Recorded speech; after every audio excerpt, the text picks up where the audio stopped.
Hello tarot lovers, എല്ലാവർക്കും rose tarot മലയാളത്തിലേക്ക് എല്ലാവർക്കും സ്വാഗതം. അപ്പോൾ ഇന്നത്തെ റീഡിംഗ് എന്ന് പറയുന്നത് നിങ്ങളുടെ ബന്ധത്തിൽ നിന്ന് തേർഡ് പാർട്ടി ഒഴിഞ്ഞു പോകുന്നുണ്ടോ ഇല്ലയോ എന്നൊക്കെയാണ് നമ്മൾ ഇന്ന് ഈ റീഡിങ്ങിൽ നിന്ന് നോക്കാൻ പോകുന്നത്. അപ്പോൾ നമുക്ക് റീഡിങ്ങിലേക്ക് കടക്കാം. ആദ്യം തന്നെ പറയട്ടെ, ഇതൊരു ജനറൽ റീഡിംഗ് ആണ്. ഓക്കെ, അപ്പോൾ വളരെ കുറച്ച് പേർക്ക് മാത്രമേ ഇത് റീസണേറ്റ് ആവുകയുള്ളൂ. ഓക്കെ, അപ്പോൾ പോസിറ്റീവായിട്ടുള്ള കാര്യങ്ങൾ മാത്രം എടുക്കുക, നെഗറ്റീവായിട്ടുള്ള കാര്യങ്ങളൊക്കെ വിട്ടുകളയുക. ഓക്കെ, അപ്പോൾ നമുക്ക് റീഡിങ്ങിലേക്ക് കടക്കാം. അപ്പോൾ തേർഡ് പാർട്ടിയുടെ ഒരു വരവെന്ന് പറഞ്ഞിട്ടുണ്ടെങ്കിൽ ഈ പേഴ്സൻ്റെ ഒരു മോശമായിട്ടുള്ള ഒരു സിറ്റുവേഷനിൽ നിൽക്കുമ്പോഴാണ് തേർഡ് പാർട്ടി വന്നിരുന്നത്. നിങ്ങൾ തമ്മിൽ വലിയ നല്ല രീതിയിലായിരിക്കില്ല മുന്നോട്ട് പോയിക്കൊണ്ടിരുന്നിട്ടുണ്ടാവുക. ആ സമയത്തായിരിക്കാം തേർഡ് പാർട്ടിയുടെ വരവ്. അപ്പോൾ ഒരു തരത്തിലും ഈ പേഴ്സണ് ഒരു ആശ്വാസം കണ്ടെത്താനോ ആശ്വാസത്തോട് സംസാരിക്കാനോ നിങ്ങളുമായിട്ട് സംസാരിക്കാനുള്ള സാഹചര്യമൊന്നും ഈ പേഴ്സണ് ഉണ്ടായിട്ടുണ്ടായിരുന്നില്ല. അപ്പോഴാണ് ഈ തേർഡ് പാർട്ടിയുടെ ഒരു വരവ് എന്ന് പറയുന്നത്. വേണമെങ്കിൽ ഈ വ്യക്തിയുടെ ഒരു ഫ്രണ്ടായിരിക്കാം, കൊളീഗായിരിക്കാം, ഓക്കെ, വർക്ക് ചെയ്യുന്നിടത്തുള്ള ആരെങ്കിലും ആയിരിക്കാം. ഓക്കെ, അപ്പോൾ ഇവർ കൂടുതലുമായിട്ടും അവരിലേക്ക് അറ്റാച്ച്ഡ് ആയി എന്നുള്ളതാണ്. പക്ഷെ ഇവർക്ക് നിങ്ങളുടെ ചിന്തയും ഉണ്ടെങ്കിൽ പോലും ഇവർക്ക് കൂടുതലുമായിട്ടും ആശ്വാസം ലഭിക്കുന്നത് അവിടെ നിന്നാണെന്ന് ഇവരെ തന്നെ പറഞ്ഞ് വിശ്വസിപ്പിക്കുകയാണ് ഇവർ ചെയ്തത്. അതുകൊണ്ട് തന്നെ കൂടുതലുമായിട്ടും ആ വ്യക്തിയിലോട്ട് അടുത്തുകൊണ്ടിരുന്നു ഈ പേഴ്സൺ. പക്ഷേ അങ്ങനെ വന്നതിൻ്റെ ഒരു കാരണം എന്ന് പറഞ്ഞിട്ടുണ്ടെങ്കിൽ ഈ പേഴ്സണിന് ഫിനാൻഷ്യലി കുറച്ച് ഉയരാനുണ്ടായിരുന്നു എന്നുള്ളത് തന്നെയാണ്. അപ്പോൾ ഈ വ്യക്തി വഴി എന്തോ ഒരു കാര്യം ഈ പേഴ്സണിന് കിട്ടിയിട്ടുണ്ട്. അതായത് എന്തെങ്കിലും കോൺട്രാക്റ്റോ അങ്ങനെയുള്ള രീതിയിലുള്ള എന്തെങ്കിലും കാര്യമായിരിക്കണം. വളരെ പ്രയോജനമായിട്ട്, അതായത് ഫിനാൻഷ്യലി വളരെ ഹെൽപ്ഫുൾ ചെയ്യുന്ന ഒരു കാര്യം ഈ ഒരു തേർഡ് പാർട്ടിയിൽ നിന്നും ഇവർക്ക് കിട്ടാൻ വേണ്ടിയിട്ടായിരുന്നു ഈ തേർഡ് പാർട്ടി നിങ്ങളുടെ ഇടയിലേക്ക് വന്നത് തന്നെ. തേർഡ് പാർട്ടിയുടെ ഒരു ഉദ്ദേശം എന്ന് പറഞ്ഞിട്ടുണ്ടെങ്കിൽ, ഉദ്ദേശം എന്താണെന്ന് ചോദിച്ചു കഴിഞ്ഞിട്ടുണ്ടെങ്കിൽ, ഇവർക്ക് ഈ പേഴ്സണെ നിങ്ങളിൽ നിന്നും അകറ്റണം എന്ന് തന്നെയായിരുന്നെങ്കിൽ പോലും ഇവിടെ നമ്മുടെ യൂണിവേഴ്സ് ഏറ്റവും കൂടുതലായിട്ട് നിങ്ങളെ തന്നെയാണ് കൂടുതലുമായിട്ട് ചേർപ്പിക്കാനായിട്ട് ആഗ്രഹിക്കുന്നതും. അപ്പോൾ ഈ ഒരു തേർഡ് പാർട്ടിയുടെ ഉദ്ദേശം എന്ന് പറഞ്ഞിട്ടുണ്ടെങ്കിൽ ഈ പേഴ്സണെ എന്ത് രീതിയിലും ഈ വ്യക്തിയെ വരുതിയിലാക്കണം. ഓക്കെ, തേർഡ് പാർട്ടിയുടെ ഉദ്ദേശം എന്ന് പറഞ്ഞിട്ടുണ്ടെങ്കിൽ അങ്ങനെയായിരുന്നു. കാരണം ഇവരുടെ പേഴ്സണാലിറ്റി എന്ന് പറഞ്ഞിട്ടുണ്ടെങ്കിൽ വളരെയധികം നല്ലതാണ്, വളരെയധികം സെൻസിറ്റീവായിട്ടുള്ള ഒരു വ്യക്തിയാണ്, അതേപോലെ തന്നെ വളരെ ഇന്നസെൻ്റ് ആണ്. അതുകൊണ്ടൊക്കെ തന്നെ ഇത്രയും നല്ല ഒരാളെ നിങ്ങൾക്ക് കിട്ടി എന്ന് പറയുമ്പോൾ ഇപ്പോൾ തേർഡ് പാർട്ടിക്ക് അത് ആലോചിക്കാൻ കൂടി സാധിക്കില്ല എന്നുള്ളതാണ്. അപ്പോൾ നിങ്ങൾ തമ്മിൽ പ്രശ്നങ്ങൾ ഉണ്ടായിട്ടുണ്ടാവാം, പല രീതിയിലുള്ള വാക്കേറ്റങ്ങൾ കാര്യങ്ങളെല്ലാം നടന്നിട്ടൊക്കെ ഉണ്ടാവാം. ഈ ഒരു വ്യക്തി കാരണം, അതായത് ഈ തേർഡ് പാർട്ടി കാരണം നിങ്ങൾക്കിടയിൽ തന്നെ നല്ലൊരു ഡിസ്റ്റൻസ് വന്നിട്ടുണ്ടാവണം.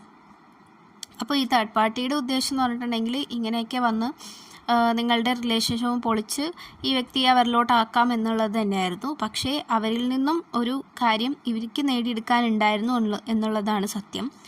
അപ്പോൾ ഈ വ്യക്തി പൂർണ്ണമായിട്ടും തേർഡ് പാർട്ടിയെ ഇപ്പോൾ ഒഴിവാക്കുന്നതായിട്ടാണ് ഇവിടെ കാർഡ്സ് പറയുന്നത്. നിങ്ങളുടെ റിലേഷൻഷിപ്പിൽ ന്യൂ ബിഗിനിങ്സ് കാണിക്കുന്നുണ്ട്, അതായത് പുതിയൊരു തുടക്കത്തിനെയാണ് ഇവിടെ കാണിക്കുന്നത്. ഓക്കെ, നിങ്ങൾ തമ്മിൽ വീണ്ടും ഒരു റിയൂണിയൻ പോലെ വീണ്ടും കാണും.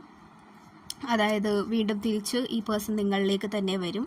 നിങ്ങൾക്ക് ഈ പേഴ്സൺ മെസ്സേജ് അയക്കുകയോ ഫോണിൽ മെസ്സേജ് അയക്കുകയോ അല്ലെങ്കിൽ ഫോൺ വിളിക്കുകയോ എന്തെങ്കിലും ചെയ്യുക. ഓക്കെ, എന്തായാലും ഈ വ്യക്തിക്ക് നിങ്ങളെ വിട്ടു പോകാനായിട്ട് ഒരുവിധ വഴിയുമില്ല എന്നുള്ളത് തന്നെയാണ് ഇവിടെ കാർഡ്സ് കാണിക്കുന്നത്. അപ്പോൾ ഈ തേർഡ് പാർട്ടിയിൽ നിന്നും ഇവർക്ക് ഏറ്റവും വേണ്ടപ്പെട്ടതായിട്ടുള്ള ഒരു കാര്യം, നേരത്തെ പറഞ്ഞ പോലെ എന്തെങ്കിലും ഒരു ഫിനാൻഷ്യലി സ്റ്റേബിളാക്കാൻ പറ്റുന്ന ഒരു കാര്യം ഈ വ്യക്തിക്ക് കിട്ടിക്കഴിഞ്ഞിരിക്കുന്നു.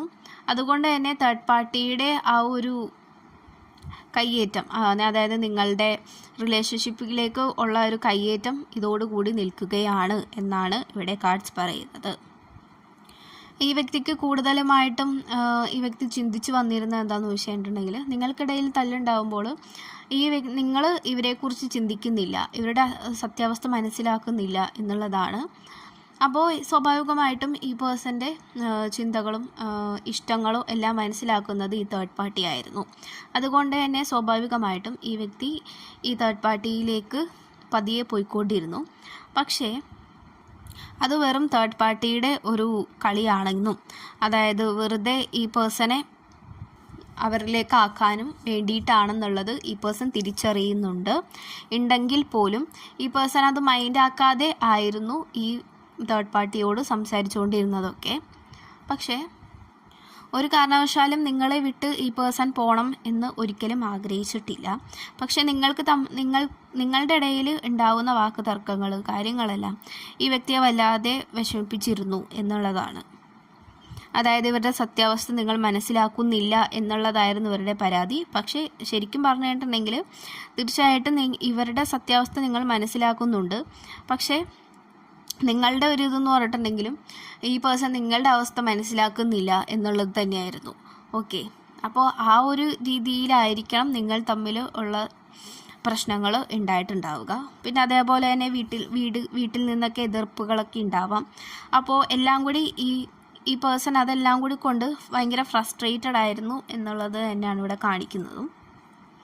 അതുകൊണ്ട് തന്നെ ഈ പേഴ്സണ് ഇപ്പോഴത്തെ അവസ്ഥ ഈ പേഴ്സൻ്റെ നോക്കുകയാണെങ്കിൽ ഫിനാൻഷ്യലി ഒക്കെ അത്യാവശ്യം സ്റ്റേബിളായിട്ട് വരുന്നുണ്ട്. ഓക്കെ, ജോലിയിലൊക്കെ ആണെങ്കിൽ ഈ വ്യക്തിക്ക് പ്രമോഷനും കാര്യങ്ങളൊക്കെ കിട്ടുന്നതായിട്ട് ഇവിടെ കാണിക്കുന്നുണ്ട്. അതേപോലെ തന്നെ നിങ്ങൾക്കിടയിൽ ഒരു പുതിയൊരു ലവ് ലൈഫ് കാണിക്കുന്നുണ്ട്. അതായത് പൂർണ്ണമായിട്ടും ഈ പേഴ്സൺ നിങ്ങളുടേതാകുന്നു എന്നുള്ളതാണ് ഇവിടെ കാഴ്ച കാണിക്കുന്നത്. നിങ്ങൾക്കും എങ്ങനെയാണോ ഈ പേഴ്സൺ നിങ്ങളിൽ നിന്നും അകന്ന് നിന്നിരുന്നപ്പോൾ ഫീൽ ചെയ്തത്, അത് തന്നെയാണ് ഇപ്പോൾ ഈ പേഴ്സണും ഫീൽ ചെയ്യുന്നത്. ഓക്കെ, അപ്പോൾ തീർച്ചയായിട്ടും ഈ വ്യക്തി നിങ്ങളിലേക്ക് തന്നെ തിരികെ വരുന്നതാണ്. അതാണ് ഇവിടെ കാഴ്ച പറയുന്നത്. ഓക്കെ, അപ്പോൾ ഇതിന് ഒരു ന്യൂ ലവ് ബിഗിനിങ്സ് കാണിക്കുന്നുണ്ട്. ന്യൂ ബിഗിനിങ് ആണ് ഇവിടെ കാണിക്കുന്നത്.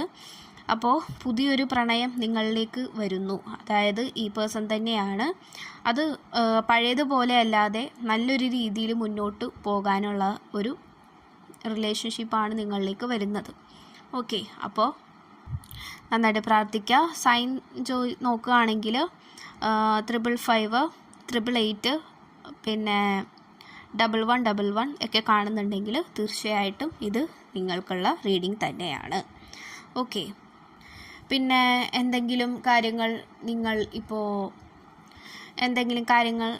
നിങ്ങളിപ്പോൾ ഫ്രസ്ട്രേറ്റഡ് ആയിട്ട് നിൽക്കുകയാണെങ്കിൽ, ഇപ്പോൾ എന്തെങ്കിലും ചെയ്തിട്ട് അത് നടക്കാതെ നിൽക്കുന്ന ഒരു സാഹചര്യം കൂടിയാണ് നിങ്ങളുടേതെങ്കിൽ തീർച്ചയായിട്ടും ഈ പേഴ്സൺ വരുന്നതോടുകൂടി അത് മാറുന്നതായിട്ടാണ് ഇവിടെ കാണിക്കുന്നത്. ഇപ്പോൾ ജോലിയുടെ കാര്യങ്ങളിലൊക്കെ നിങ്ങൾ ഇപ്പോൾ അപ്പോയിൻമെൻറ്റ് ലെറ്ററൊക്കെ അയച്ച് നിൽക്കുന്നുണ്ടെങ്കിൽ തീർച്ചയായിട്ടും നിങ്ങൾക്കൊരു ജോലി ഉടൻ തന്നെ ലഭിക്കുന്നതാണ്. അപ്പോൾ പോസിറ്റീവായിട്ടിരിക്കുക. ഈ റീഡിങ്ങിൽ നിന്നും പോസിറ്റീവായിട്ടുള്ള കാര്യങ്ങൾ മാത്രം എടുക്കുക, അല്ലാത്തതെല്ലാം വിട്ടുകളയുക. ഓക്കെ, അപ്പോൾ ഇത്രയുള്ളൂ റീഡിങ്. Thank you.